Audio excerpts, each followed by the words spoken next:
بسم اللہ الرحمن الرحیم۔ الحمد للہ نحمده ونستعینه ونستغفره ونؤمن به ونتوکل علیہ ونعوذ باللہ من شرور انفسنا ومن سیئات اعمالنا من يهده الله فلا مضل له ومن يضلل فلا هادي له ونشهد أن لا إله إلا الله وحده لا شريك له ونشهد أن سيدنا ومولانا محمدا عبده ورسوله أما بعد فأعوذ بالله من الشيطان الرجيم بسم الله الرحمن الرحيم الحمد لله رب العالمين وقال الله تبارك وتعالى في مقام آخر وما أرسلناك إلا رحمة للعالمين وقال الله تبارك وتعالى في مقام آخر ما آتاكم الرسول فخذوه وما نهاكم عنه فانتهوا اللهم صل على محمد وعلى آل محمد كما صليت على إبراهيم وعلى آل إبراهيم إنك حميد مجيد اللهم بارك على محمد وعلى آل محمد كما باركت على إبراهيم وعلى آل إبراهيم إنك حميد مجيد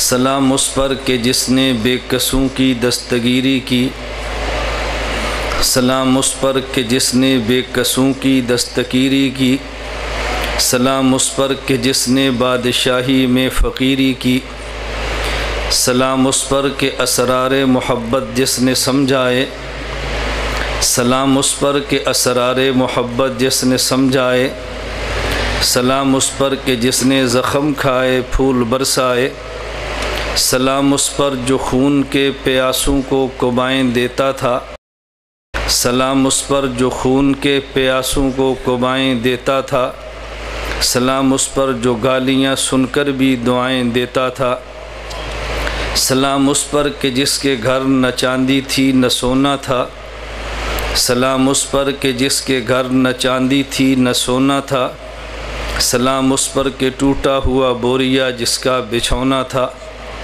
سلام اس پر جو سچائی کی خاطر دکھ اٹھاتا تھا، سلام اس پر جو سچائی کی خاطر دکھ اٹھاتا تھا، سلام اس پر جو بھوکا رہ کے اوروں کو کھلاتا تھا، سلام اس پر کہ جس نے کھول دی مشکیں اسیروں کی، سلام اس پر کہ جس نے کھول دی مشکیں اسیروں کی، سلام اس پر کہ جس نے بھر دی جھولیاں فقیروں کی۔ معزز علماء کرام، میرے نہایت واجب الاحترام بزرگوں، مسلک اہل سنت والجماعت احناف دیوبند سے تعلق رکھنے والے نوجوان دوستوں اور بھائیوں، ہماری آج کی یہ پہلی تعلیمات پیغمبر صلی اللہ علیہ وسلم کانفرنس جو منعقد ہوئی ہے، دراصل یہ تعلیمات پیغمبر کانفرنس ہمارا جامع مسجد عثمانیہ اقبال کالونی سرگودا کے درس قرآن کا تسلسل ہے۔ آپ حضرات کے علم میں ہے، ہر انگریزی ماہ کا پہلا جمعہ بعد از نماز عشاء یا گراؤنڈ کے متصل جامع مسجد عثمانیہ میں درس قرآن ہوتا ہے، اور تقریباً اس درس قرآن کو 4 سال مکمل ہو چکے ہیں، اور ہر انگریزی ماہ پہلا ہفتہ بعد از نماز عشاء 2 بلاک موتی مسجد میں درس حدیث شروع ہے، وہ بھی اب تقریباً 1 سال کے قریب کا عرصہ ہونے والا ہے اور تسلسل کے ساتھ جاری ہے۔ اس دفعہ ہمارے بہت سارے احباب نے یہ مشورے میں بات رکھی کہ ہماری خواہش ہے جو ہر مہینے درس قرآن مسجد میں ہوتا ہے، اس دفعہ ربیع الاول کے حوالے سے اسی درس قرآن کو مسجد سے باہر گراؤنڈ میں لے جائیں، اور قرآن کریم کی روشنی میں ربیع الاول کے اس مبارک مہینے میں حضور اکرم صلی اللہ علیہ وسلم کی تعلیمات کا تذکرہ کیا جائے۔ پھر ہم نے مشورے کے ساتھ اس کانفرنس کا نام ہی تعلیمات پیغمبر کانفرنس رکھا ہے۔ ہماری خواہش ہوگی کہ اس کانفرنس کو جس طرح ہم نے بر وقت شروع کیا ہے اسی طرح بر وقت ختم بھی کریں۔ میں نے پہلے یہ احباب سے عرض کیا تھا کہ آپ ٹھیک 8 بجے بیان شروع کرا دیں، تاکہ ہمارا جو مستقل ماٹو اور ہماری پالیسی ہے نو لیٹ اور نو ویٹ کی، ہم اسی کی بنیاد پر اپنے کام کو جاری رکھیں۔ جب تھوڑے وقت اور تھوڑی عمر میں زیادہ کام کرنا ہو تو پھر آدمی کو نظم و ضبط کا پابند رہنا پڑتا ہے۔ ہمارا طے تھا کہ بیان 8 بجے سے لے کر 8:15 کے دوران بیان کو شروع کر دیا جائے گا۔ اب آپ حضرات اپنی گھڑیاں دیکھ لیں کہ ہم نے 8:15 سے قبل بیان کو شروع کیا ہے۔ مقصد یہ تھا کہ بر وقت بیان کو شروع کیا جائے۔ بہت سارے احباب کا یہ خیال ہوتا ہے چونکہ بعد نماز عشاء کانفرنس رکھی گئی ہے، لہذا بیان اصل کے 11 بجے کے بعد شروع ہوں گے، اس لیے اتنی جلدی جلسہ میں جانے کی ضرورت نہیں ہے۔ بلکہ آپ کو تعجب ہوگا کہ سرگودا سے باہر بعض اضلاع میں میرے ساتھ ایسا بھی ہوا کہ میں بیان کر کے نکل رہا ہوں اور جلسہ سننے والے بیان کے لیے جلسہ گاہ میں آ رہے ہیں۔ انہوں نے پوچھا جی مولانا صاحب کب آئیں گے؟ تو میزبان نے کہا جی مولانا صاحب بیان کر کے جا چکے ہیں، ہمارا جلسہ ختم ہو گیا۔ وہ کہتے ہیں ہمارا خیال یہ تھا کہ بعد نماز ظہر کا اعلان ہے، لہٰذا کہ عصر کے قریب بیان شروع ہوگا۔ عموماً ایسے ہوتا ہے کہ اعلان بعد نماز عشاء کا ہوتا ہے اور اہم بیان قبل نماز فجر ہوتا ہے، تو پھر لوگوں کے لیے اس کی پابندی کرنی کافی حد تک مشکل پیش ہوتی ہے۔ تو ہم نے یہ مناسب سمجھا کہ زیادہ بیانات کرانے کی بجائے ایک بیان کرا لیا جائے۔ مجاہد ختم نبوت ہم سب کے سرپرست حضرت مولانا محمد اکرم طوفانی صاحب دامت برکاتہم سے صدارتی کلمات کہلوا لیے جائیں اور دعا کرا دی جائے اور کانفرنس کو تھوڑے وقت میں ختم کر دیا جائے تاکہ مسلسل کانفرنسیں اور جلسے ہوتے رہیں۔ اللہ ہم سب کو بات سمجھنے اور سمجھانے کی توفیق عطا فرمائے۔ میں نے آپ حضرات کی خدمت میں 3 مقام سے قرآن کی تلاوت کی ہے۔ نمبر 1 الحمدللہ رب العالمین، نمبر 2 وما ارسلناک الا رحمۃ للعالمین، اور نمبر 3 ما آتاکم الرسول فخذوا وما نہاکم عنہ فانتہوا۔ یہ 3 مقامات سے آیات کی تلاوت کیوں کی ہے؟ یہ بات سمجھانے کے لیے کہ ہم اپنے پیغمبر کی پہلے آفاقی اور دائمی نبوت کو سمجھیں کہ ہم جس خدا کو مانتے ہیں وہ رب العالمین ہے، اور جس پیغمبر کا کلمہ پڑھا ہے وہ رحمت للعالمین ہے۔ جس طرح کائنات کے ذرے ذرے سے ربوبیت خدا کا تعلق ہے تو کائنات کے ذرے ذرے سے رحمت مصطفیٰ کا تعلق ہے۔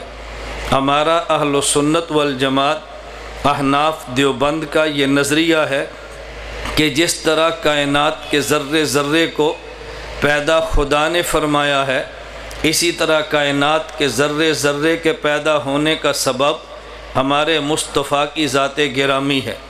تو ایک ذات کو ہم رب العالمین مانتے ہیں اور ایک ذات کو رحمت للعالمین مانتے ہیں۔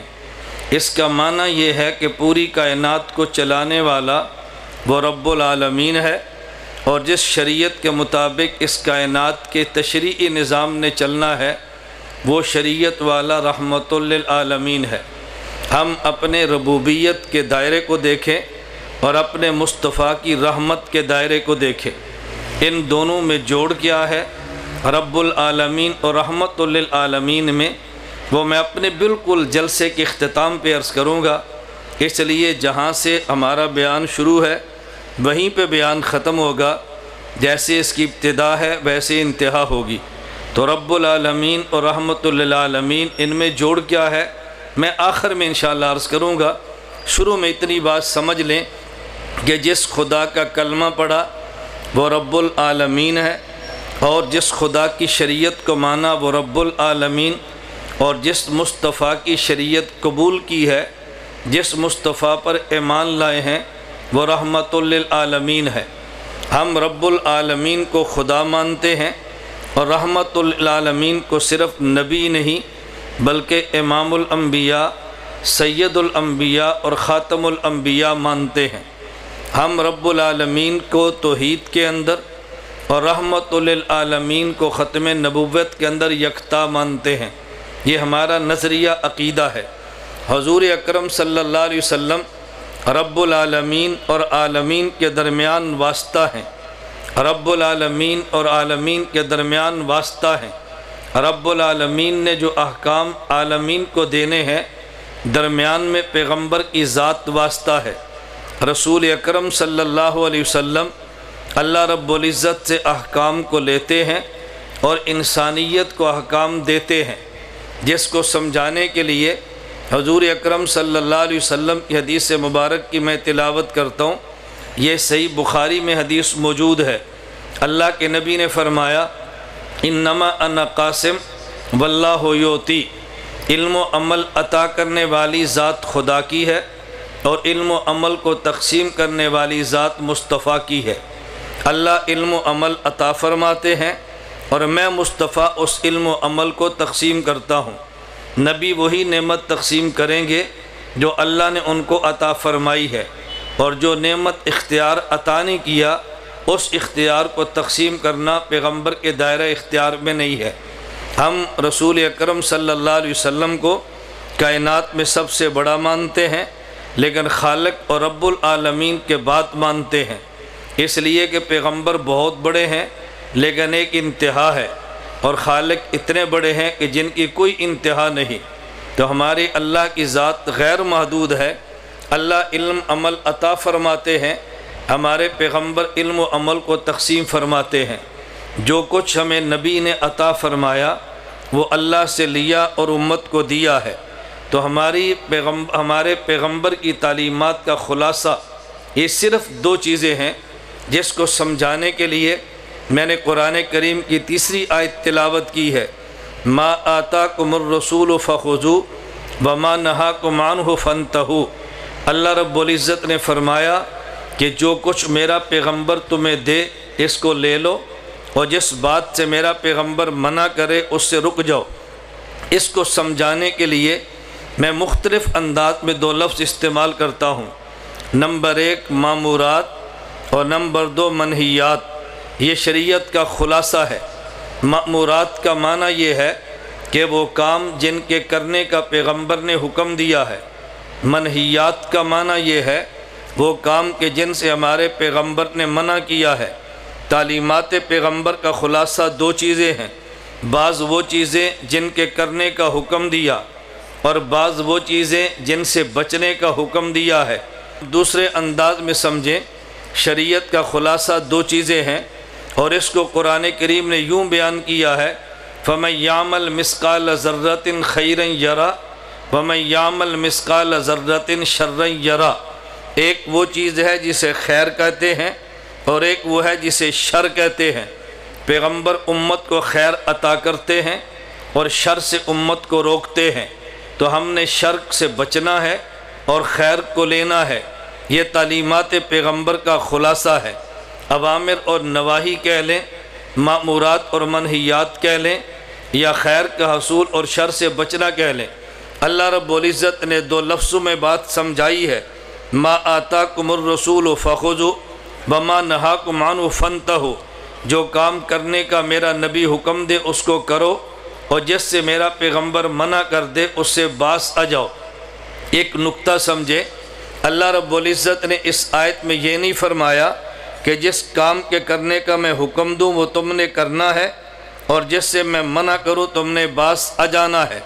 اگر اللہ یہ بات فرما دیتے تو انسان کے ذہن میں اعتراض آ سکتا تھا، اللہ آپ نے کس سے منع کیا اور آپ نے کس کا حکم دیا، ہمیں پتہ کیسے چلے گا؟ ہم آپ کی ذات کو دیکھ نہیں سکتے اور آپ کی بات کو سن نہیں سکتے، ہمیں پتہ کیسے چلے گا؟ اس لیے اللہ نے پیغمبر کی بات فرمائی ہے، ما آتاکم الرسول فخذوا وما نہاکم عنہ فانتہوا، کہ جس کام کے کرنے کا میرا پیغمبر حکم دے اس کو تم نے لینا ہے، اور جس سے میرا پیغمبر منع کرے اس سے تم نے باز آنا ہے۔ اس کی وجہ یہ ہے کہ ہم نے اللہ کی ذات کو نہیں دیکھا، ہم نے اللہ کی بات کو نہیں سنا۔ ہمارے پیغمبر نے خدا کی بات کو سنا بھی ہے، ہمارے پیغمبر نے خدا کی ذات کو دیکھا بھی ہے۔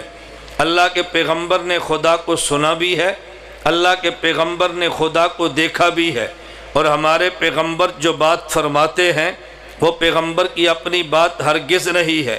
وَمَا يَنطِقُ عَنِ الْهَوَىٰ إِنْ هُوَ إِلَّا وَحْيٌ يُوحَىٰ۔ قرآن کریم نے اعلان فرمایا کہ جو بات میرا مصطفیٰ کہتا ہے، اگرچہ زبان ان کی ہے لیکن بات ان کی نہیں، بال خالق کی ہے۔ زبان پیغمبر کی ہے، زبان رحمت للعالمین کی ہے، لیکن بات رب العالمین کی ہے۔ اس لیے اللہ نے پیغمبر کے حوالے کیا۔ دوسرے مقام پر فرمایا قُلْ إِن كُنتُمْ تُحِبُّونَ اللَّهَ فَاتَّبِعُونِي، اگر تمہیں خدا سے محبت کا دعویٰ ہے تو تم نے اتباع میرے پیغمبر کی کرنی ہے۔ یہ عجیب بات ہے، دنیا میں ماں اپنی اولاد کو کہتی ہے اگر میں تیری ماں ہوں تو میرا بیٹا ہے تو میرا ادب بھی کر۔ باپ کہتا ہے اگر تو میرا بیٹا اور میں تیرا باپ ہوں تو میری بات بھی مان۔ استاد کہتا ہے اگر تو میرا شاگرد ہے تو میری بات پہ توجہ دے۔ دوست کہتا ہے اگر تو میرا دوست ہے تو میری یاری کا خیال کر۔ اللہ رب العزت نے یوں نہیں فرمایا، اللہ نے اسلوب کو بدل دیا اور فرمایا ان کنتم تحبون اللہ فاتبعونی، اگر میرے ساتھ محبت کا دعویٰ ہے تو میرے پیغمبر کے نقش قدم پہ چلو۔ یہ نہیں فرمایا کہ مجھ سے محبت کا دعویٰ ہے تو میری بات مانو۔ اگر یہ بات اللہ فرما دیتے تو بات پھر مکمل نہ ہوتی اور شبہات پیدا ہوتے۔ اس کی وجہ یہ اللہ کا حکم ہے کہ تم نماز پڑھو۔ اب بندے کے ذہن میں سوال آ جاتا، اللہ آپ نے فرمایا نماز پڑھو، لیکن ہم نماز کیسے پڑھیں؟ اللہ فرما دیتے کہ تم روزہ رکھو، بندے کے ذہن میں آتا اے اللہ ہم روزہ کیسے رکھیں؟ اللہ فرماتے حج کرو، بندے کے ذہن میں آتا اللہ حج کیسے کریں؟ چلو ساری باتیں چھوڑ دو، اللہ یہی بات فرما دیتے جو میں نے قرآن پڑھا ہے تم اس کو پڑھو، تو بندے کے ذہن میں سوال آتا اللہ میں قرآن کیسے پڑھوں؟ اب اللہ نے قرآن پڑھ کے بندے کو دکھانا نہیں تھا، خدا نے نمازیں پڑھ کے بندے کو دکھانا نہیں تھا، خدا نے روزہ رکھ کے انسان کو سمجھانا نہیں تھا۔ اس لیے خدا نے اپنا پیغمبر دیا کہ نماز کا حکم تو میں دوں گا، نماز کیسے پڑھنی ہے میرے مصطفیٰ کو دیکھنا، روزے کا حکم تو میں دوں گا لیکن روزہ کیسے رکھنا ہے یہ میرے پیغمبر کو دیکھنا، حج کا حکم میں دوں گا، حج تم نے کیسے کرنا ہے یہ میرے پیغمبر کو دیکھنا، قرآن تمہیں میں نے دیا ہے، یہ کلام میرا ہے اور میرا کلام تم نے کیسے پڑھنا ہے میرے محبوب کو دیکھنا۔ اس لیے بنیاد پیغمبر کو بنایا۔ تو اس کا خلاصہ کیا ہے؟ تعلیمات پیغمبر کا معنی یہ براہ راست پیغمبر کی تعلیمات نہیں ہیں، تعلیمات تو خالق کی ہیں لیکن ہمیں پیغمبر کے واسطہ سے ملی ہیں، اس لیے ہم اس کو تعلیمات پیغمبر کہتے ہیں۔ تو تعلیمات پیغمبر کا خلاصہ جن کام کے کرنے کا حکم دیا ہم نے اسے کرنا ہے، اور جس سے منع کیا ہم نے اس سے باز آ جانا ہے۔ اور پھر ہمارے پیغمبر کی زندگی اتنی آفاقی زندگی ہے اور دنیا میں انسان کی زندگی کے تمام شعبوں کو گھیر لیتی ہے۔ کوئی انسان ہرگز یہ نہیں کہہ سکتا مجھے اپنی زندگی کے فلاں شعبے میں رہنمائی چاہیے تھی لیکن میں رہنمائی کہاں سے لوں؟ اللہ رب العزت نے اپنے پیغمبر کو ان تمام مراحل سے گزارا جو مراحل امت کو پیش آ سکتے ہیں۔ یہ میری باتیں توجہ سے سمجھنا، جو مراحل امت کو آنے تھے خدا نے ان تمام مراحل سے پیغمبر کو گزارا ہے۔ میں چند ایک کا اشارہ کرتا ہوں، آپ سمجھدار ہیں، باقی باتیں آپ خود دیکھتے رہیں۔ چند باتیں میں عرض کرتا ہوں، آپ توجہ رکھنا۔ انسان کی زندگی پہ مختلف ادوار اور مختلف ادوار میں مختلف حالات آتے ہیں۔ کسی انسان کو دیکھو تو اس کے سر پہ باپ کا سایہ نہیں ہے۔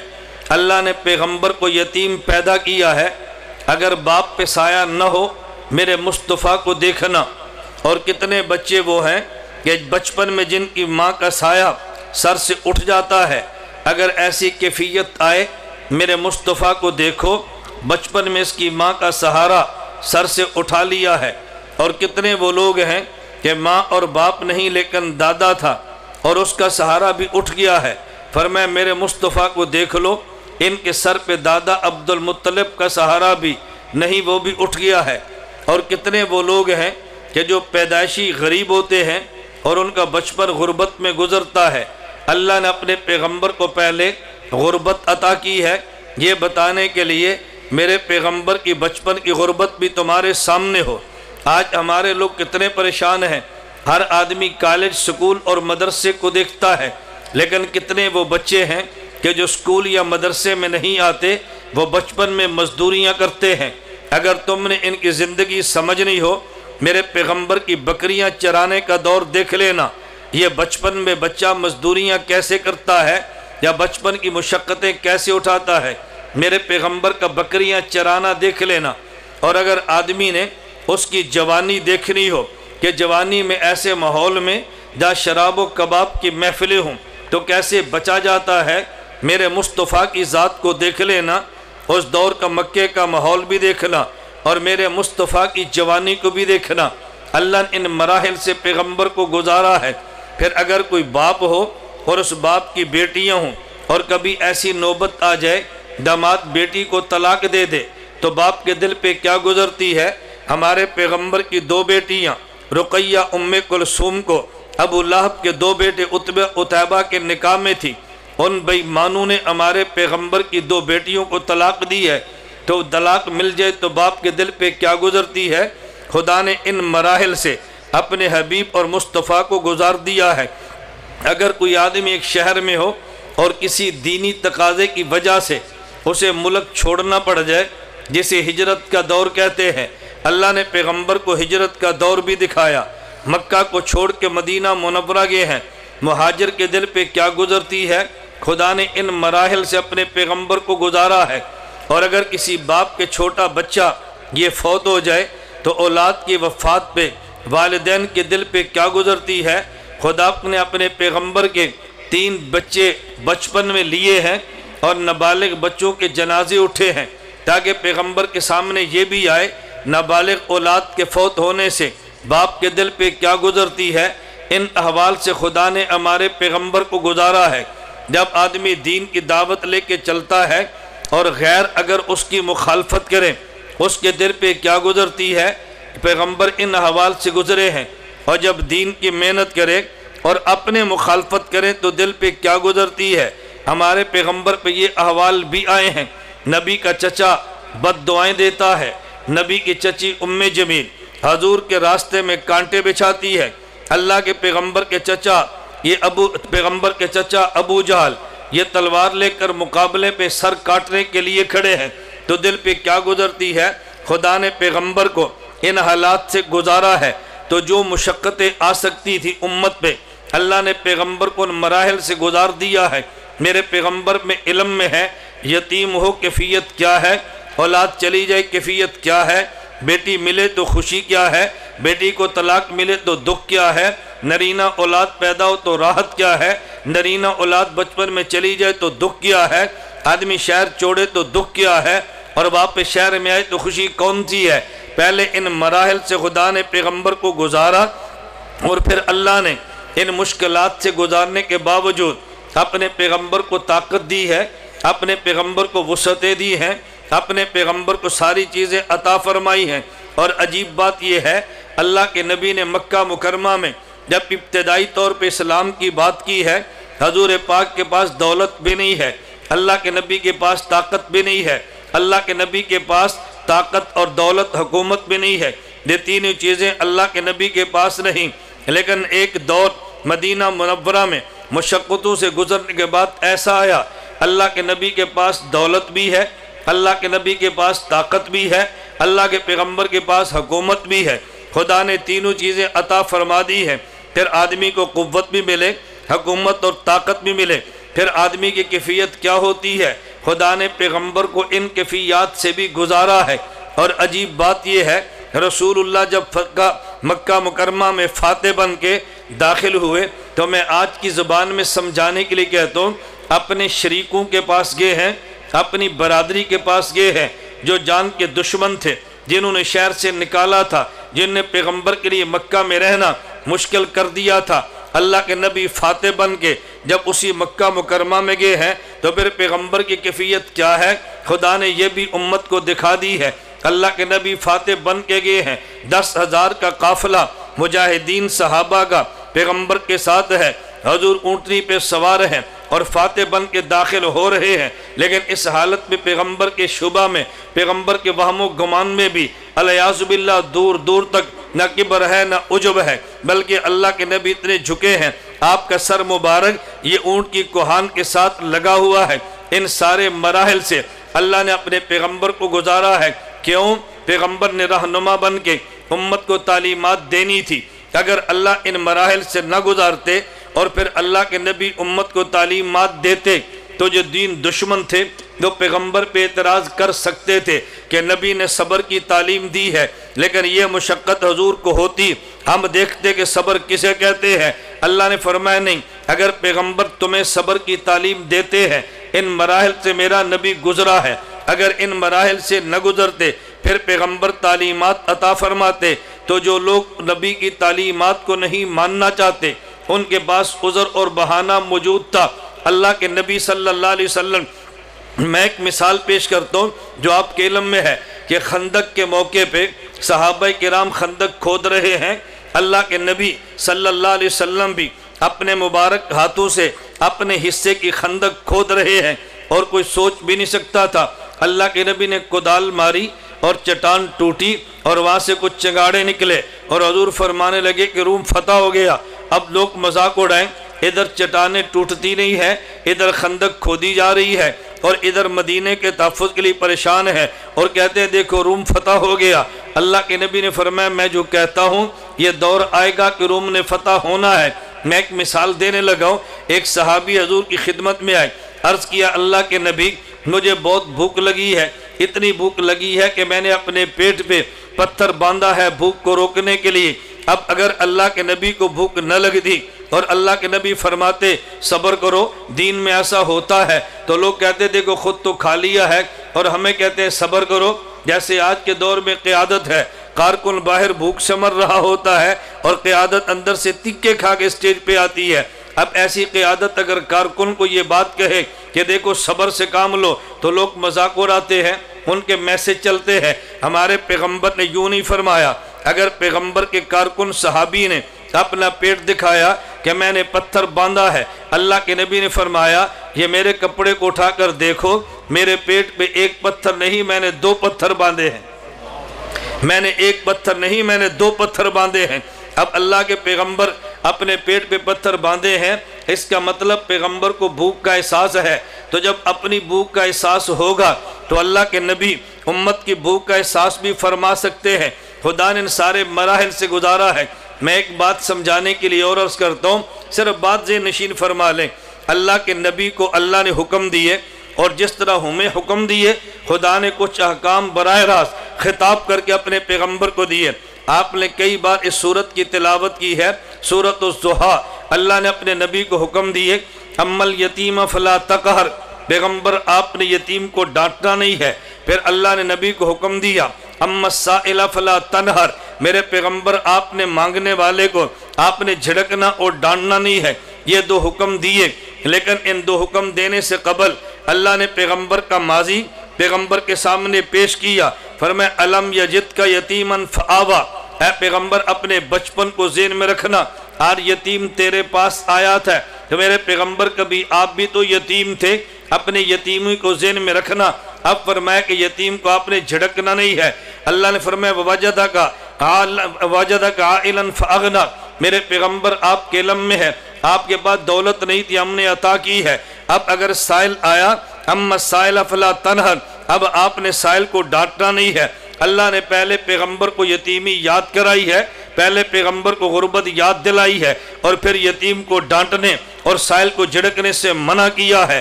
پہلے پیغمبر کو ان سارے احوال سے گزارا ہے۔ اگر ان احوال سے نہ گزارتے پیغمبر پھر بھی جو بات فرماتے آمنا وصدقنا، ہمیں سر بچشم قبول تھی، لیکن کوئی بندہ یہ کہہ سکتا تھا اللہ کے نبی ان احوال سے خود گزرتے تو پھر سمجھ آتی یہ کام کتنا مشکل ہے۔ اللہ کے رسول صلی اللہ علیہ وسلم کو خدا نے ان سارے مراحل سے گزارا ہے۔ اگر آپ اپنی گھر کی زندگی دیکھ لیں، شوہر اور بیوی کے آپس میں تعلق موجود ہے، شوہر اور بیوی کو کیسے رہنا چاہیے۔ اللہ کے پیغمبر نے نکاح نہ کیا ہوتا، اللہ کے پیغمبر فرماتے تم بیوی کی کڑوی برداشت کرو، بیوی کی فلاں بات برداشت کرو، اگر بیوی کچھ کہہ دے تو میں صبر کرنا چاہیے۔ اللہ کے نبی فرما دیتے تو کوئی پیغمبر کی تعلیمات کا منکر اعتراض کر سکتا تھا۔ حضور آپ نے نکاح کیا ہوتا، بیوی کی بات سنی ہوتی تو پھر آپ کو سمجھ آتی کہ بات کتنی مشکل ہے۔ اللہ کے پیغمبر نے ایک نکاح نہیں، خدا نے 11 نکاح کروائے ہیں۔ پیغمبر کی 11 بیویاں ہیں، بیک وقت پیغمبر کے نکاح میں 9 مبارک بیویاں ہیں۔ اب پیغمبر ان حالات سے گزرے ہیں، اللہ کے نبی کے علم میں ہے کہ شوہر اور بیوی کے معاملات کیا ہیں۔ کبھی شوہر کا موڈ صحیح نہیں ہے، بیوی کو کیا کرنا چاہیے، اور اگر کبھی بیوی کوئی بات بنوانا چاہے تو شوہر کو کیا کرنا چاہیے۔ خدا نے پیغمبر کو بیویاں دی اور ان مراحل سے یوں گزارا ہے۔ میں صرف ایک واقعہ پیش کرتا ہوں۔ ام المومنین امی عائشہ رضی اللہ تعالی عنہا کو اللہ کے نبی فرمانے لگے، اے عائشہ جب تو مجھ سے خوش ہوتی ہے مجھے تب بھی پتہ چلتا ہے، جب تو خوش نہیں ہوتی مجھے تب بھی پتہ چلتا ہے۔ ام المومن امی عائشہ نے عرض کیا، حضور وہ کیسے؟ اللہ کے نبی فرمانے لگے، عائشہ جب تو مجھے یہ کہتی ہے رب محمد کی قسم، میں سمجھتا ہوں عائشہ آج خوش ہے، اور جب تو کہتی ہے رب ابراہیم کی قسم تو میں سمجھتا ہوں کہ آج عائشہ خوش نہیں ہے، آج عائشہ خوش نہیں ہے۔ اب دیکھو یہ شوہر اور بیوی کے معاملات ہیں نا، میں یہ بات کیوں سمجھانے لگا ہوں، اس لیے حضرت ام المومن امی عائشہ، حضرت خدیجہ، حضرت حفصہ، حضرت میمونہ، پیغمبر کی 11 ازواج، یہ پیغمبر کی امت بھی ہیں اور پیغمبر کی بیویاں بھی ہیں۔ بحیثیت امتی زندگی اور ہے اور بحیثیت بیوی زندگی اور ہے۔ آدمی جتنا بڑا ہو اس کے گھر میں جو بیوی ہے اس کے معاملات شور کے ساتھ وہ نہیں ہوں گے کہ جو عام آدمی کے ہیں۔ اس لیے بڑے آدمی کا بھی شک پڑتا ہے، میری بیوی اور میری عظمت کا خیال نہیں کرتی، میری بیوی اور میرا احترام یوں نہیں کرتی جیسے لوگ باہر والے کرتے ہیں۔ بھائی باہر والوں کا تعلق آپ سے اور ہے اور گھر میں رہنے والی اہلیہ کا تعلق اور ہے۔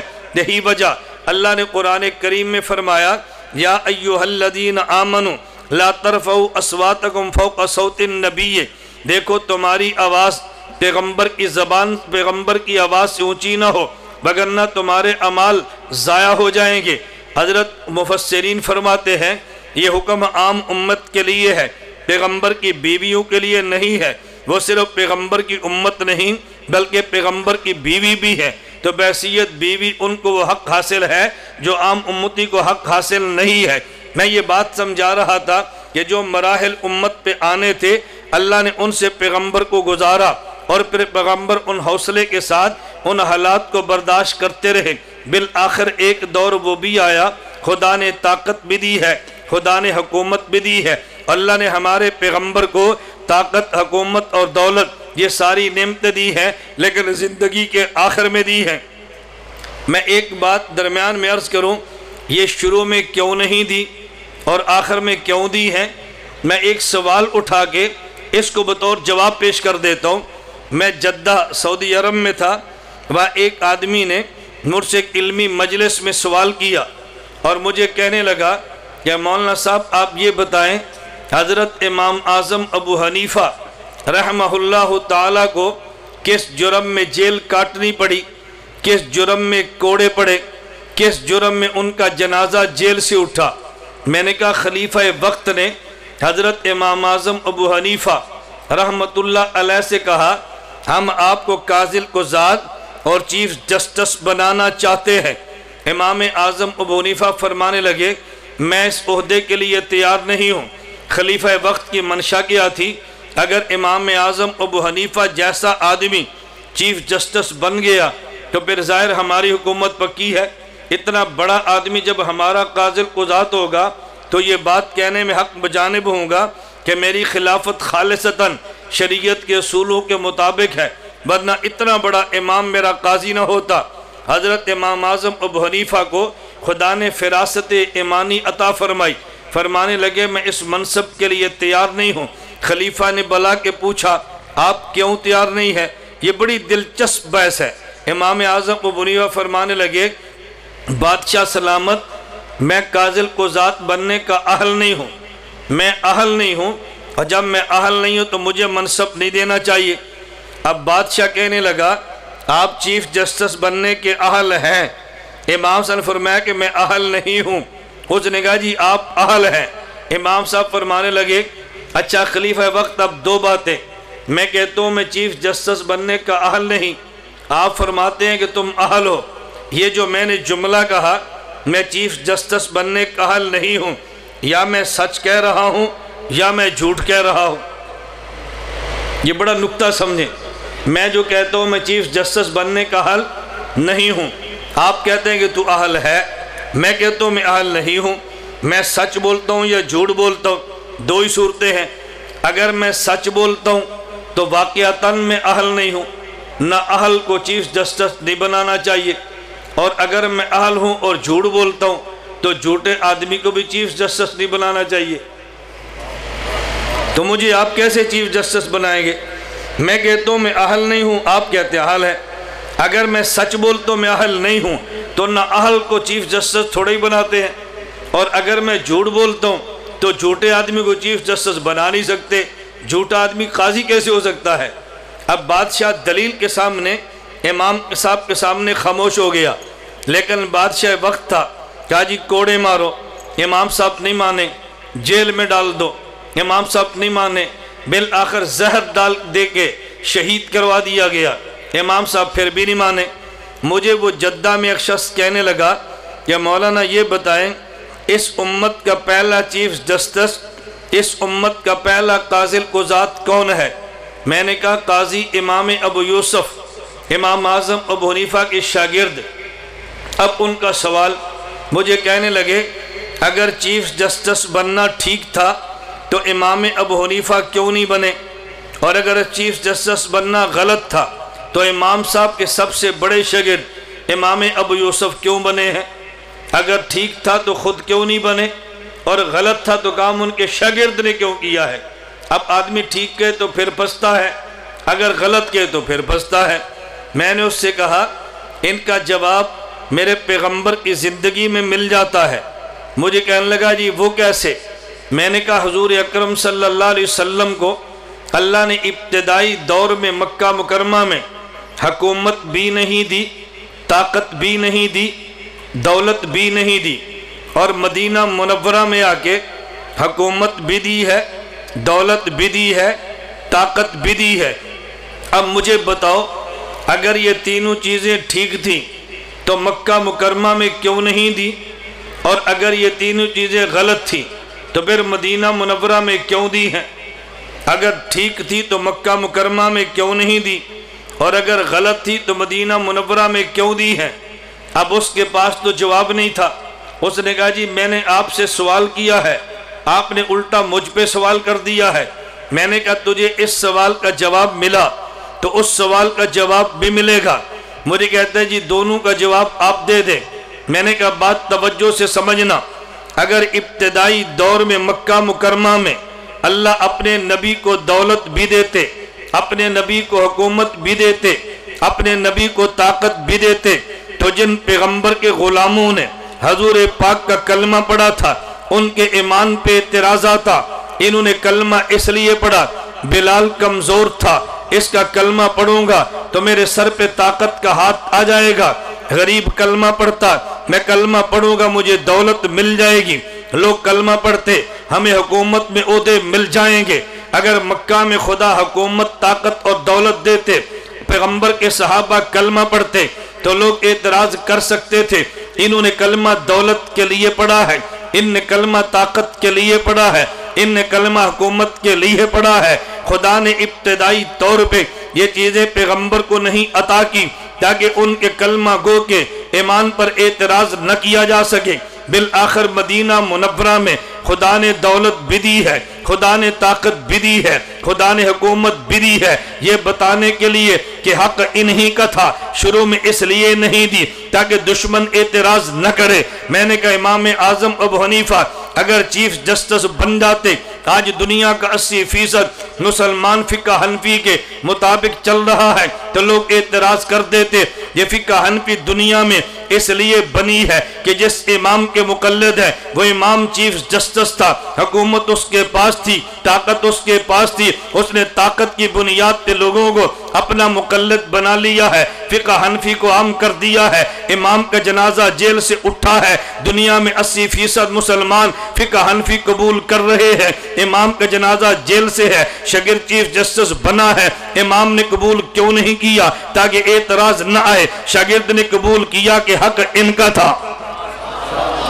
شاگرد نے قبول کیا کہ حق ان کا تھا۔ ابتدائی طور میں نبوت کو چیزیں نہیں دی، صحابہ پر اعتراض نہ ہو، اور آخر میں دی ہے کہ حق انہی کا تھا۔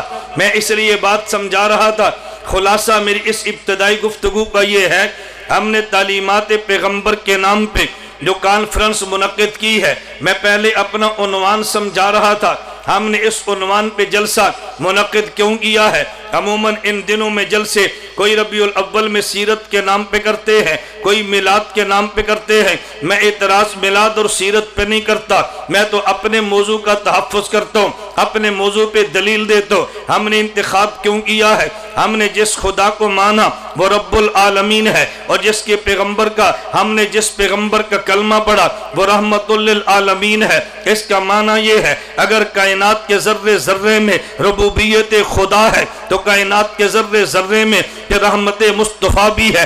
اگر پوری کائنات نے صحیح طریق پہ چلنا ہے تو پھر خدا کے حکموں کے مطابق چلنا ہے، لیکن حکم خدا براہ راست انسان خدا سے نہیں لے سکتا، تو درمیان میں واسطہ ہمیں پیغمبر کا لانا پڑا۔ اسی واسطہ پیغمبر کا نام ہے طریقہ مصطفیٰ۔ ہم یہ کہیں گے اگر دنیا کو صحیح رخ پہ چلنا ہے تو حکم خدا ضروری ہے، لیکن تنہا حکم خدا نہیں چاہیے، حکم خدا کے ساتھ طریقہ مصطفیٰ بھی چاہیے۔ تعلیمات پیغمبر کا خلاصہ یہ ہے، ہم حکم خدا کو مانتے ہیں، طریقہ مصطفیٰ کو مانتے ہیں۔ میں اس کے لیے اب چند ایک باتیں شروع کرتا ہوں۔ اگر خدا نے حکم قرآن میں دیا ہے کہ تم نکاح کرو، لیکن نکاح کیسے کریں گے؟ طریقہ مصطفیٰ چاہیے۔ اگر ہم نے نکاح کیا ہے، ہم نے خواہش کی بنیاد پہ نہیں کیا، ہم نے پیغمبر کی سنت سمجھ کے اور خدا کا حکم سمجھ کے کیا ہے۔ اب دنیا میں دو قسم کے لوگ تمہیں ملیں گے، ایک بندہ وہ ہے جو نکاح کرتا ہے خواہش کی بنیاد پہ کرتا ہے، اور ایک بندہ وہ ہے جو حکم خدا کی بنیاد پہ کرتا ہے۔ جس نے خواہش کی بنیاد پہ کیا ہے وہ خواہشات کے مطابق نکاح کرتا ہے، حکم خدا سمجھ کے کیا ہے وہ حکم خدا کو پورا کرنے کے لیے اپنی خواہش کو بنیاد نہیں بناتا، وہ طریقہ مصطفیٰ کو دیکھتا ہے۔ اس لیے ہمیں کبھی تعجب ہوتا ہے، ہمیں شادی کارڈ ملتا ہے، اوپر لکھا ہوتا ہے النکاح من سنتی، اور ساتھ یہ بھی لکھا ہے کہ سیرہ بندی 12 بجے ہے، برات 2 بجے ہے۔ ہماری تعجب ہے اس کارڈ پہ النکاح سنتی بھی تو نے لکھا، ساتھ سیرہ بندی کا ذکر بھی کیا ہے۔ اگر سیرہ بندی لکھنی تھی النکاح من سنتی نہ لکھتا، اگر النکاح من سنتی لکھنا تھا تو پھر سیرہ بندی نہ لکھتا۔ یہ سیرہ بندی میرے پیغمبر کا طریقہ تو نہیں ہے، میرے پیغمبر نے 11 نکاح فرمائے ہیں، میرے پیغمبر کی 4 بیٹیاں ہیں، ان کے نکاح بھی ہوئے ہیں، اور پیغمبر نے جن 11 سے نکاح کیے اپنی مرضی سے نہیں کیے ہیں۔ پیغمبر نے بیٹیوں کا نکاح کیا اپنی مرضی سے نہیں کیا ہے۔ خود اللہ کے نبی نے فرمایا ما تزوجت شیئا من نسائی ولا زوجت شیئا من بناتی الا بوحی جاء به جبرائیل علیہ السلام، میں نے جس سے بیٹی لی ہے خدا کے حکم سے لی ہے، اور جس کو بیٹی دی ہے خدا کے حکم سے دی ہے۔ پھر مجھے بتائیں پیغمبر کے 11 نکاحوں میں کسی ایک نکاح پہ سیرہ بندی ہے؟ میرے پیغمبر کی 4 بیٹیوں کے نکاح میں کسی ایک نکاح پہ سیرہ بندی ہے؟ اگر پیغمبر یہ نہیں کرتے تو پھر مجھے اور تجھے سمجھنا چاہیے اگر ہم نے سنت کے مطابق نکاح کرنا ہے ان میں سیرہ بندی کا وجود نہیں ہے۔ میرے پیغمبر نے نکاح کیا بھی ہے، میرے پیغمبر نے بیٹی کا نکاح دیا بھی ہے، اس کے لیے بیٹی مانگی بھی ہے، اور کسی نے حضور سے بیٹی مانگی بھی ہے۔ اس بیٹی مانگنے کا نام منگنی ہے، مانگنے میں حرج نہیں ہے، بیٹی دینے میں حرج نہیں ہے، لیکن جو طریقہ ہم نے اختیار کیا ہے کہ اس کا پیغمبر کی سنت سے کوئی دور دور کا تعلق بھی ہے. میں صرف مثالیں دے رہا ہوں. اللہ کے پیغمبر نے نکاح فرمائے, میرے پیغمبر کی تعلیمات نکاح کے بارے میں صرف 2 باتیں ذہن نشین فرما لیں.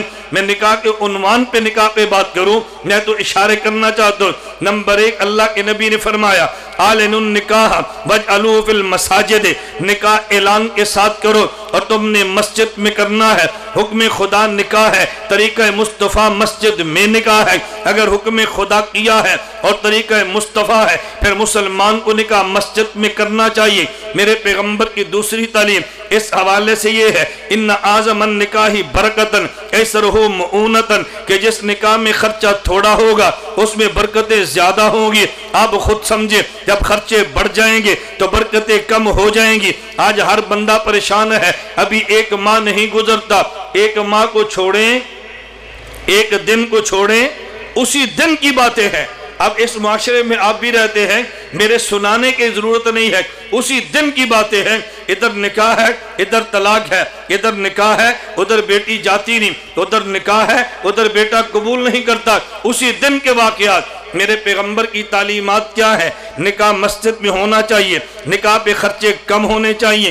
ہم نکاح کرتے ہیں حکم خدا سمجھ کے, طریقہ مصطفیٰ سمجھ کے, پھر ہمیں نکاح کے معاملے میں سنت مصطفیٰ کو دیکھنا چاہیے. خدا نہ کرے اگر اس کا عین طلاق پہ ہو اور طلاق کی نوبت آ جائے, وہاں بھی میرے پیغمبر کی تعلیمات موجود ہیں. اگر طلاق کی نوبت آ جائے, نباہ ان میں ممکن نہ ہو, اس کی وجہ مزاج ہو یا اس کا کوئی بھی وجہ ہو, طلاق دینے کی نوبت آ جائے, پھر 2 طلاق اکٹھی نہ دینا, پھر 3 طلاق اکٹھی نہ دینا, پھر 1 طلاق دینا, اور 1 طلاق بھی اس وقت دینا جب عورت اپنے مخصوص ایام میں نہ ہو. اس اور میں طلاق دینا جب خامن بیوی کے پاس نہ گیا ہو. دیکھو پیغمبر نے اس موقع کی بھی ہدایات بیان فرما دی ہیں. کبھی بیانات کے اندر یہ جھجک سے کام نہیں لیا. شریعت کے مسئلے بیان کرتے وقت اگر جھجک سے کام لیا جائے تو شریعت کے مسائل کو سمجھانا اور امت تک پہنچانا کتنا مشکل ہے. میں نے کہا پیغمبر کا حکم, خدا کا حکم ہے نکاح کرنا, طریقہ پیغمبر کا ہے, ہمیں اس کے مطابق چلنا چاہیے. نکاح ہو گیا, خدا نے اولاد عطا فرما دی ہے. اب دیکھیں اولاد خدا نے دی ہے تو پھر معاملہ خدا کے حکم کے مطابق اور پیغمبر کی سنت کے مطابق ہونا چاہیے. جب بچہ پیدا ہو گیا, اب آپ نے بچے کو گھٹی دینی ہے. ہم گھٹی کے لیے انتخاب کرتے ہیں کسی چلاک سی خالہ کا, انتخاب کرتے ہیں کسی ہوشیار سی پھوپھی کا, تو جب گھٹی وہ دے گی, اب اس اولاد نے پھر کیا ہونا ہے, یہ پھوپھی اور خالہ پہ جائے گی. میرے پیغمبر کی تعلیمات کیا ہیں؟ جب یہ بیٹا یا بیٹی اولاد پیدا ہوگی, اب تم نے گھٹی کے لیے نیک آدمی کا انتخاب کرنا ہے. اس کے حلق میں جو پہلی چیز جائے وہ کسی نیک آدمی کا لعاب جائے, یہ اس کے طرز پہ چلے گا. اگر اس کے بعد آپ نے نام رکھنا ہے, ہم نام رکھنے کے لیے رجوع کرتے ہیں کبھی ماموں کی طرف, کبھی پھوپھو کی طرف, کبھی نانی کی طرف, وہ نام رکھ دیتے ہیں. جب نام رکھ دیں پھر رجوع کرتے ہیں علماء کی طرف. مولانا صاحب ایک مسئلہ پوچھ رہے ہیں, ہم پوچھتے ہیں جی کیا مسئلہ ہے؟ کہا جی اس مسئلے کا یہ بتائیں, نام نانی نے رکھ دیا ہے, آپ نام کا معنی بتا دیں. میں نے کہا ہم تمہاری نانی کے نوکر ہیں, نام وہ رکھے, معنی ہم بتائیں. اگر آپ کو عقیدت عالم سے دی تو ہم سے نام پوچھ لیتے, نام ان سے پوچھا, معنی ہم سے پوچھا.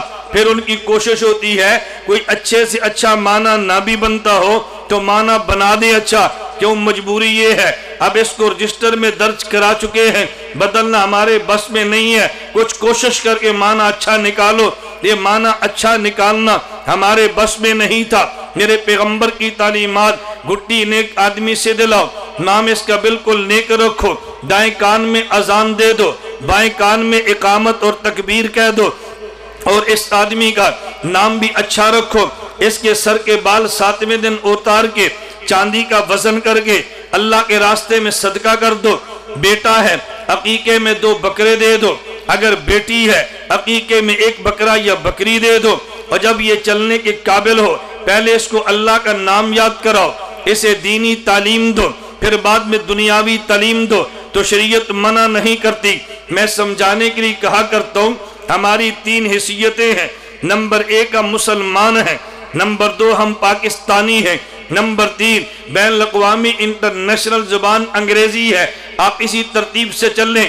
نمبر 1 مسلمان ہیں، نمبر 2 پاکستانی ہے، نمبر 3 انگریزی زبان ہماری ضرورت ہے۔ تو جب بچہ بولنے کے قابل ہو، پہلے الف با تا سا پڑھائیں، پھر الف بے تے سے پڑھائیں، پھر A B C D E F G پڑھائیں۔ ہم اس کے مخالف تو نہیں ہے، لیکن ہم پہلے الف با نہیں، الف بے نہیں، ہم پہلے اے بی سی پڑھاتے ہیں۔ اب ظاہر آپ نے شروع انگریزی زبان سے کیا ہے، اس میں عادات انگریزی زبان کی آئیں گی۔ اگر پہلے عربی زبان پڑھا لیتے، اپنے ملک کی زبان سکھا لیتے، پھر بچے کو انگلش سکھا لیتے، ہم نے انگلش سے منع تو نہیں کیا، لیکن میرے پیغمبر کی تعلیمات یہ ہے، ہم اس معاملے میں تعلیمات پیغمبر کو یکسر رد کر دیتے ہیں۔ میری بات پہ ناراض نہ ہونا، ہم نے بچے کا نام بھی شریعت کے مطابق نہیں رکھا، بچے کی تربیت بھی شریعت کے مطابق نہیں رکھی، بچے کو دنیا بھی دی ہے، شریعت کے مطابق نہیں دی۔ جب یہ بچہ بڑا ہوا، اب اس کی شادی کا دور آتا ہے، اب باپ بھی روتا ہے، ماں بھی روتی ہے۔ ہم نے بیٹا بھیجا تھا انگلینڈ پڑھنے کے لیے، وہ کہتے ہیں میں نے شادی بھی وہاں کرنی ہے، مولانا صاحب کوئی تعویذ دے دو، یہ بغیر بیوی کے اکیلا آ جائے۔ میں نے کہا ادھر سے وہ تعویذ لے گا اپنے پیر سے، میں نے بیوی کے ساتھ جانا ہے۔ آپ نے تعویذ لیا، یہ بیوی کے بغیر ہے، اس نے پیر سے تعویذ لیا، میں بیوی کے ساتھ جاؤں۔ اب بتاؤ، ہمارے تعویذوں نے آپس میں لڑنا نہیں ہے؟ ہمارے لوگ کہتے نہیں ہم کچھ نہ کریں، اب تعویذ سے لڑے۔ حکیم الامت مجدد الملت مولانا اشرف علی تھانوی نور اللہ مرقدہ حضرت کے پہلوان ایک مرید تھے، حضرت کی خدمت میں آئے اور حضرت سے عرض کرنے لگے، حضرت کل میری کشتی ہے، آپ مجھے تعویذ عنایت فرمائے۔ حکیم الامت تھانوی فرمانے لگے، جو تیرا مخالف پہلوان ہے کوئی پیر اس کا بھی ہوگا؟ کہا جی ہو سکتا ہے۔ فرمایا وہ اپنے پیر سے تعویذ لے گا، میں نے کشتی کرنی ہے، تو نے تعویذ مجھ سے لیا، میں نے کشتی کرنی ہے۔ اب مجھے بتا، پیروں کے تعویذ نے کشتی کرنی ہے یا پیروں کے مرید پہلوانوں نے کشتی کرنی ہے؟ کیا جی کشتی تو ہم نے کرنی ہے۔ فرمایا پھر تعویذ کی ضرورت کیا ہے؟ پھر ایکسرسائز کرو، بادام کھاؤ، خوراک کھاؤ اور کھاڑے میں اتر کے لڑو۔ یہ میں وہ باتیں کہتا ہوں جو حقائق ہے۔ والدین بھی تعویذ لیتے ہیں، لڑکا بھی تعویذ لیتا ہے، لڑکی بھی تعویذ لیتی ہے، تینوں تعویذ لیتے ہیں۔ اور ہر آدمی، مجھے آج کی بات ہے، ایک خاتون نے مجھے فون کیا کہ مولانا صاحب ہم فلاں پیر سے تعویذ لے رہے ہیں، 3 بہنیں ہیں، نکاح کے لیے تعویذ لے رہے ہیں۔ میں نے کہا بھی تو تعویذ اتار دے، تو میں نے فون کر لیا، باقی بہنوں کو بعد میں دیکھیں گے، تو اتار اس مسئلے کو۔ ہم تعویذ کے مخالف نہیں ہیں، میں جو بات سمجھانا چاہتا ہوں اس کو آپ ذہن میں رکھنا۔ میں نے کہا تعلیمات پیغمبر کا ہم نے خیال نہیں کیا۔ اب ہمیں تعلیمات پیغمبر یاد کب آتی ہے؟ جب بچہ جوان ہوتا ہے، وہ مال کماتا ہے، ماں کہتی ہے مجھے دیتا نہیں، باپ کہتے ہیں مجھے دیتا نہیں، ہماری مرضی کے مطابق نکاح کرتا نہیں، ہم روتے ہیں، رات کو گھر آتا نہیں، چھٹیوں میں ہمارے پاس رہتا نہیں۔ مولانا صاحب اس بچے کو بتاؤ شریعت کیا کہتی ہے، اس کو بتاؤ دین کیا کہتا ہے، اس کو بتاؤ ماں کا حق کیا ہے، اس کو بتاؤ باپ کا حق کیا ہے، اس کو سمجھاؤ۔ بالکل اسی طرح کا واقعہ امیر المومنین حضرت عمر رضی اللہ عنہ کے دور میں آیا۔ حضرت عمر کے پاس ایک بوڑھے بابا جی آئے، اپنے ساتھ نوجوان بیٹے کو لائے، کہا امیر المومنین میرے بیٹے کو تنبیہ کریں، میرا ادب نہیں کرتا، میری عزت نہیں کرتا، میرا خیال نہیں کرتا، اس میرے بیٹے کو سمجھائیں۔ سمجھانے کا معنی کہ درے سے اصلاح کریں۔ حضرت عمر رضی اللہ عنہ نے اس نوجوان سے پوچھا تیرے ابو جی ٹھیک کہتے ہیں؟ اس نے کہا امیر المومنین بالکل ٹھیک کہتے ہیں۔ تو حضرت عمر نے پوچھا تو ایسا کیوں کرتا ہے؟ اگر تو ٹھیک ہو تجھے سزا کے طور پہ درے ماروں گا۔ وہ نوجوان بیٹا کہنے لگا امیر المومنین مجھے یہ فرمائیں، ایک بات میں بھی پوچھ سکتا ہوں؟ فرمایا پوچھو۔ اس نے کہا جی میرے ذمہ باپ کے سارے حق میں مانتا ہوں، مجھے یہ بتائیں کوئی میرا حق میرے باپ کے ذمہ بھی ہے؟ فرمایا بنیادی طور پہ تیرے باپ کے ذمہ 3 حق تھے۔ نمبر 1 اچھی عورت سے نکاح کرتا تاکہ اولاد کی ماں نیک ہوتی۔ نمبر 2 تیرا نام ٹھیک رکھتا، نمبر 3 تجھے دین کی تعلیم دیتا۔ اس نوجوان نے کہا میرے باپ سے پوچھو، اس نے بازاری لونڈی سے نکاح کیا ہے۔ میرے باپ سے پوچھو، میرا نام جول، یہ گوبر کا کیڑا، یہ میرا نام رکھا ہے۔ مجھے ایک دن بھی کسی دینی ادارے میں تعلیم کے لیے نہیں بھیجا۔ حضرت عمر نے فرمایا بابا جی یہاں سے تشریف لے جاؤ، پہلے اولاد کی حق ادا کرو، پھر اولاد سے حق کے مطالبے کرو۔ ہمیں تعلیمات پیغمبر تب یاد آتی ہے جب بیٹا بات مانتا نہیں ہے، جب یہ بات مانتا ہے، سمجھانے کے لیے تیار نہیں ہے۔ یہ میرے ساتھ اپنا واقعہ ہے۔ میں مدرسے پڑھتا تھا، میرے ایک عزیز خاتون تھی، مجھ سے عمر میں کافی بڑی تھی۔ مجھے فرمانے لگی یہ ہمارا بچہ ہے، غالباً وہ 9ویں یا 10ویں کلاس میں ہوگا، آج چھٹیاں ہیں، ان کو 1 مہینہ مدرسے میں رکھ لو۔ میں نے مشکل سے مدرسے سے اجازت لی، خصوصی طور پہ داخلہ دلوایا، بھئی 1 مہینے کے لیے اس کو رکھ لیں۔ موت میں صاحب مان گئے۔ وہ بچہ 1 ماہ مدرسے کے ماحول میں رہا، جب واپس گھر گیا اس کے سر پہ ٹوپی، واپس گھر گیا شلوار ٹخنوں سے اوپر، واپس گھر گیا۔ اس نے کہا امی میں ٹی وی نہیں دیکھتا۔ اس کی ماں نے آئندہ مہینے مدرسے نہیں بھیجا، اور مجھے کہنے لگی میں نے اس لیے مدرسے نہیں بھیجا تھا سر پہ ٹوپی پہن لے اور مولوی بن جائے، اس لیے نہیں بھیجا تھا یہ ستھن اپنے گٹیاں تو اتے ٹوک لے، میں نے اس لیے نہیں بھیجا تھا یہ ٹی وی پر ہمیں بھی منع کرے۔ میرا مقصد تو یہ تھا ماں کی بات مانے، ابو کا ادب کرے، مدرسے سے سیکھ کر آئے۔ میں نے کہا اس کا مطلب یہ ہے ہم اتنی تعلیمات پیغمبر چاہتے ہیں جس سے ہمارا کام بنے، وہ تعلیمات پیغمبر نہیں چاہتے جس کے لیے انسانیت کا کام بنے۔ ہم نے نکاح کیا، اگر حکم خدا سمجھا ہے پھر طریقہ مصطفیٰ بھی دیکھو، اولاد کے ساتھ معاملہ اگر حکم خدا ہے تو پھر طریقہ مصطفیٰ بھی دیکھو۔ ہم نے تجارت کرنی ہے، شریعت منع تو نہیں کرتی، فرق اتنا ہے ایک بندہ تجارت کرتا ہے میری ضرورت ہے، ایک بندہ تجارت کرتا ہے یہ میرے اللہ کا حکم ہے، تو جب یہ حکم خدا سمجھے گا تو پھر طریقہ مصطفیٰ کو بھی دیکھے گا، اور جب حکم خدا سمجھ کے طریقہ مصطفیٰ کے مطابق یہ تجارت کرتا ہے، آپ یقین فرمائیں میں بے ادبی نہ ہو تو یہ بات عرض کرتا ہوں، بعض فضائل تجار کے اللہ کے نبی نے وہ بیان فرمائے کہ بعض وہ فضائل علماء کے بھی نہیں ہیں، اتنے عجیب فضائل بیان فرمائے۔ آپ صرف ایک فضیلت ذہن نشین فرمائیں، اللہ کے نبی نے فرمایا ایسا تاجر جو سچ بولتا ہو اور ایسا تاجر جو امانت دار ہو۔ تجارت میں بنیادی 2 ہی چیزیں ہیں، نمبر 1 خیانت کی بجائے امانت سے کام لے، نمبر 2 جھوٹ بولنے کی بجائے سچ سے کام لے۔ یہ تجارت کے بنیادی تاجر کی 2 خوبیاں تھی۔ اللہ کے نبی نے فرمایا تاجر سچ بھی بولتا ہو اور تاجر امانت سے کام لیتا ہو، یہ قیامت کے دن اللہ اس کو انبیاء کے ساتھ کھڑا کرے گا۔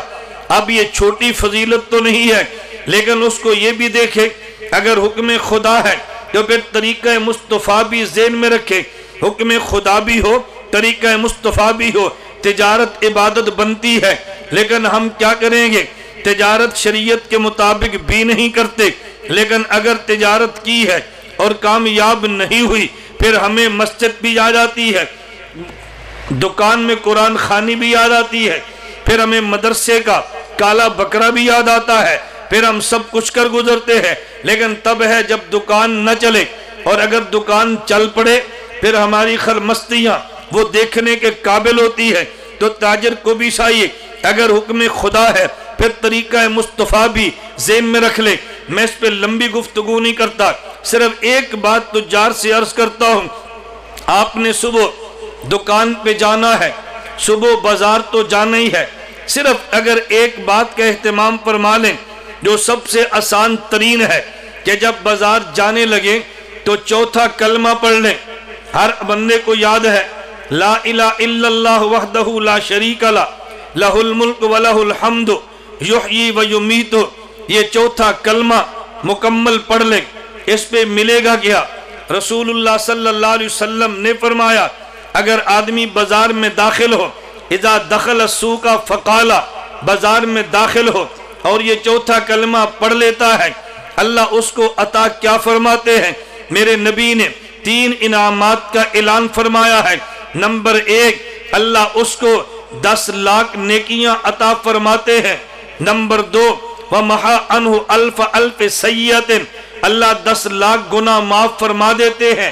وَرَفَعَ لَهُ أَلْفَ دَرَجَةٍ، اللہ 10 لاکھ اجر 10 لاکھ درجے عطا فرما دیتے ہیں۔ بتاؤ یہ کتنا آسان کام ہے۔ آدمی دکان پہ جائے اور چوتھا کلمہ پڑھ لے، 10 نیکیاں بھی ملی ہیں۔ دکان پہ جاتے ہی 10 گناہ بھی معاف ہوئے ہیں۔ دکان پہ جاتے ہی 10 لاکھ خدا نے درجے عطا فرمائے ہیں۔ لیکن شرط یہ ہے آدمی حکم خدا سمجھے اور طریقہ مصطفیٰ سمجھے۔ ہم پوری زندگی گزاریں، میں شارٹ کٹ بات کرتا ہوں، ہم پیدائش سے لے کے موت تک اپنی جتنی زندگی ہے ہم مسلمان ہونے کی حیثیت سے تعلیمات پیغمبر کا خیال کر لیں۔ اگر نکاح ہے پیغمبر کی سنت حکم خدا، بچوں کی تربیت ہے پیغمبر کی سنت حکم خدا، اگر ہم نے تجارت کرنی ہے پیغمبر کی سنت اور حکم خدا، اگر خاندان سے معاملات ہیں پیغمبر کی سنت اور حکم خدا، اگر سودی معاملات سے بچ کے ہم نے نفقات پہ عمل کرنا ہے تو پھر سنت مصطفیٰ اور حکم خدا، ہم ان 2 چیزوں کو لے کر چلیں تو پھر زندگی پوری گزرتی ہے، عبادت بن جاتی ہے، ہمارا جینا اور مرنا عبادت بن جاتا ہے۔ آخر میں انسان کی موت کا وقت جب آئے تو آدمی کے سامنے جنازہ ہے، کم از کم آدمی اس موقع پر اس بات کا خیال ضرور کر لے کہ یہ آخری موقع ہے، میت کے ساتھ میرا یہ آخری تعلق ہے، آدمی دنیا سے جانے لگا ہے۔ اس وقت بھی ہمارے یہاں 2 قسم کے لوگ ہیں، بعض وہ ہیں جو میت کے مرنے پر بھی اپنی خواہشات کا خیال کرتے ہیں، اپنی ناک کا خیال کرتے ہیں، اپنی برادری پہ توجہ دیتے ہیں، لیکن میت کو ضرورت اس بات کی ہے، اس بات پہ توجہ دینے کے لیے قطعاً تیار نہیں ہے۔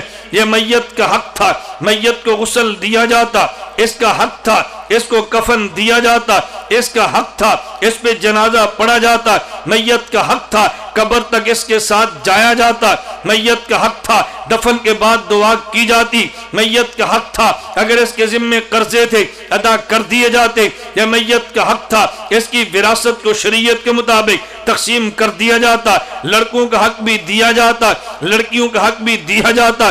ہم باقی کام کر لیں گے لیکن وراثت تقسیم کرتے وقت لڑکے جبر سے حق وصول کر لیتے ہیں، لڑکی کمزوری کی بنیاد پہ حق وصول نہیں کر پاتی۔ ہم نے پیغمبر کی تعلیمات کو چھوڑا ہے، ہمیں بحیثیت مسلمان چاہیے، ہم نے پیدائش سے لے کے وفات تک اپنے پیغمبر کی تعلیمات پہ عمل کرنا ہے۔ اگر ہم ان چیزوں کا اہتمام کر لیں، آپ یقین فرمائیں ہمارا ملک امن کا گہوارہ بن سکتا ہے، محبت کی فضا بن سکتی ہے، شریعت نافذ ہو سکتی ہے، مسجد سے لے کے اسمبلی تک دین کی بات کی جا سکتی ہے۔ بحیثیت پیغمبر کے وارث ہونے کے ہم علماء آپ کی خدمت میں یہ بات عرض کرتے ہیں، ہم نے تعلیمات پیغمبر کے حوالے سے اگر 2 چیزوں کا اہتمام کرنا ہے، جس کام کے کرنے کا حکم دیا ہم نے ضرور کرنا ہے، اور جس سے منع کیا ہم نے اس سے باز آ جانا ہے۔ اس پہ یہ نہ دیکھیں میرا نقصان کتنا ہے، یہ نہ دیکھیں میرا نفع کتنا ہے، پیغمبر کی تعلیمات پہ چلتے رہیں۔ میرے پیغمبر نے جو تعلیمات دی ہے میں نے اس کے کچھ اشارے ذکر کیے ہیں، میں نے ہلکی ہلکی سی گفتگو کی ہے صرف بات کو سمیٹنے کے لیے۔ میں آخر میں صرف 2-3 باتیں، یہ تو عملی زندگی کے حوالے سے کی ہے، آخر میں 2-3 باتیں میں نظریاتی حوالے سے کرنا چاہتا ہوں، کیونکہ شریعت میں 2 چیزیں بنیاد ہیں۔ نمبر 1 انسان کے عقائد بھی ہے، نمبر 2 انسان کے اعمال بھی ہے۔ ہم اعمال میں بھی تعلیمات پیغمبر کا خیال کریں، ہم نظریات میں بھی تعلیمات پیغمبر کا خیال کریں۔ تعلیمات پیغمبر میں پہلی چیز حضرت آدم سے لے کے حضور اکرم صلی اللہ علیہ وسلم تک ہم سارے انبیاء کو بلا تفریق مانتے ہیں، سارے نبیوں پہ ایمان لاتے ہیں، کسی ایک نبی کو مان کے دوسرے کا انکار نہیں کرتے، ہم سارے نبیوں کو مانتے ہیں، تمام انبیاء کی عزت کرتے ہیں، تمام انبیاء کا احترام کرتے ہیں، اور پیغمبروں میں سے کسی ایک کی بھی توہین کو ناقابل معافی جرم سمجھتے ہیں، کسی ایک پیغمبر کی توہین کو بھی ہم کفر و ارتداد سمجھتے ہیں۔ ہم سارے انبیاء پہ ایمان لاتے ہیں، خدا نے جتنی کتابیں نازل فرمائی ہم ساری کتابوں کو مانتے ہیں، لیکن رہنمائی کے لیے قرآن کریم کو آخری کتاب مانتے ہیں۔ تورات اپنے موقع پہ بجا ہے، انجیل اپنے وقت میں درست ہے، زبور اپنے دور میں بالکل ٹھیک ہے، صحیفے اپنے دور میں بالکل بجا ہے، لیکن قیامت تک رہنمائی کے لیے آخری کتاب قرآن کریم کی ہے، ہم اس پہ ایمان رکھتے ہیں۔ میرے پیغمبر پہ جن نے ایمان لائے، پیغمبر کے دور میں وہ 3 قسم کے لوگ ہیں۔ نمبر 1 اصحاب پیغمبر ہیں، نمبر 2 ازواج پیغمبر ہیں، نمبر 3 آل پیغمبر ہیں۔ اصحاب پیغمبر، ازواج پیغمبر، یہ آل پیغمبر 3 کون ہیں؟ میرے پیغمبر کی 3 خواہشات ہیں۔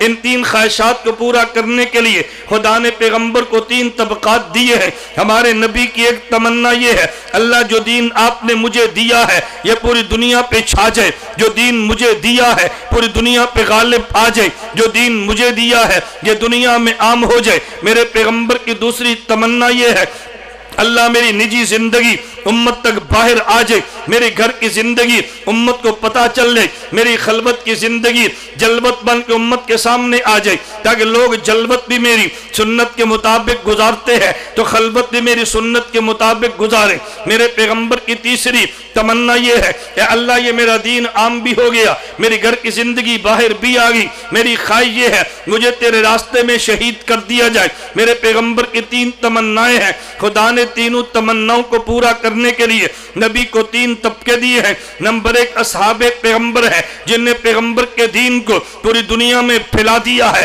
میرے پیغمبر کے دین کو ادیان باطلہ پہ غالب فرما دیا ہے۔ نمبر 2 پیغمبر کو طبقہ ازواج مطہرات کا دیا ہے، جو پیغمبر کی گھر کی زندگی کو باہر پہنچا رہی ہے، پیغمبر کے اندر کے حالات امت کو بتا رہی ہے۔ پیغمبر کو تیسرا طبقہ آل پیغمبر کا دیا ہے۔ میرے پیغمبر کی تمنا یہ ہے کہ دنیا میں، میرے پیغمبر کی تمنا میں دنیا میں شہید ہو جاؤں، اور کفار کی تمنا یہ ہے اللہ کے نبی کو قتل کر دیا جائے۔ اگر پیغمبر قتل ہو جاتے حضور کی اپنی تمنا پوری ہوتی، لیکن کفار کی آنکھیں بھی ٹھنڈی ہوتی۔ خدا نے نبی کی تمنا پوری کی ہے، کفار کی آنکھیں ٹھنڈی نہیں ہونے دی، وہ اس طرح پوری کی ہے۔ اولاد کا کٹ جانا یہ باپ کا کٹ جانا ہے۔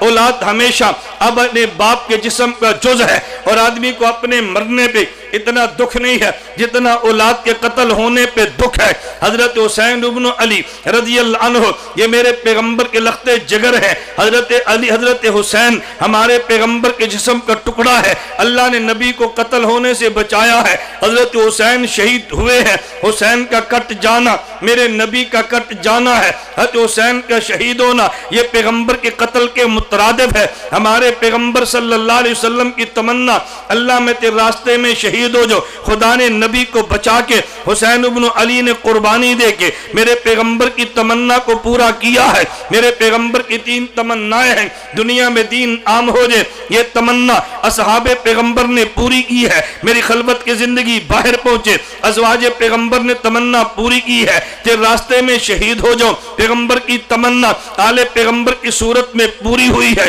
ہم تینوں کو مانتے ہیں، اہل بیت بھی ایمان ہے، ازواج بھی ایمان ہے، پیغمبر کے آپ بھی ایمان ہے۔ ہم کسی ایک کا بھی انکار نہیں کرتے، جو ایک کا بھی انکار کرے وہ امت کو توڑتا ہے، اور جو سب کو مان لیتا یہ امت کو جوڑتا ہے۔ اصحاب پیغمبر کے بعد امت میں اولیاء ہے، ہم اولیاء کرام کو بھی مانتے ہیں، اولیاء کرام کی کرامات کو بھی مانتے ہیں، اولیاء کے کشف و کرامات کو بھی مانتے ہیں، اولیاء کو بھی مانتے ہیں، اولیاء کی کرامت بھی مانتے ہیں، لیکن ہمارے پیغمبر کی تعلیمات یہ ہے، ہم ولی کی کرامت کو مانتے ہیں لیکن ولی کے خدا سے مانگتے ہیں، ولی کی کرامت کو مان کے ولی سے نہیں، ولی کے خدا سے مانگتے ہیں۔ یہ ہمارے پیغمبر کی تعلیمات کا حصہ ہے۔ میں بتانے یہ لگا، نظریاتی طور پہ انبیاء بھی سارے مانتے ہیں، آسمانی کتابوں کو بھی مانتے ہیں، پیغمبر کے اصحاب و ازواج، ہم پیغمبر کے آل بیت کو بھی مانتے ہیں،